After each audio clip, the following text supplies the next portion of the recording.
আচলতে দুখ কিমান সৌভাগ্যশালী চাওকচোন।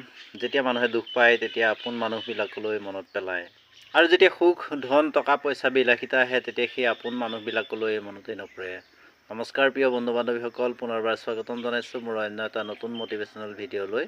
যেতিয়া সময় সঠিক হয় তেতিয়া কোনো বাধাই আপোনাক আঁতৰাই ৰাখিব নোৱাৰে। প্ৰক্ৰিয়াটোৰ ওপৰত বিশ্বাস ৰাখক, ধৈৰ্য ধৰক আৰু জানি থওক যে যেতিয়া আপোনাৰ মুহূৰ্ত হ'ব তেতিয়া আপুনি জোখৰ বাহিৰত উন্নীত হ'ব। যেতিয়া আপুনি উন্নীত হোৱাৰ পাল আহে তেতিয়া লাইনৰ পিছফালে থাকিলেও কোনো কথা নাই, ভগৱানে নিশ্চয় আপোনাক আগলৈ লৈ যাব।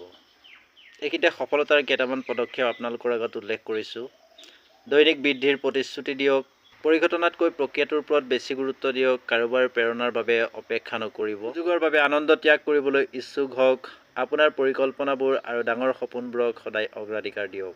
শেষত এষাৰ কথা কওঁ, কিবা এটা ক'বলৈ আৰু ভাঙিবলৈ মাত্ৰ এটা মুহূৰ্ত লাগে, আনহাতে সৃষ্টি কৰিবলৈ আৰু বুজাবলৈ অজীৱন সময় লাগে।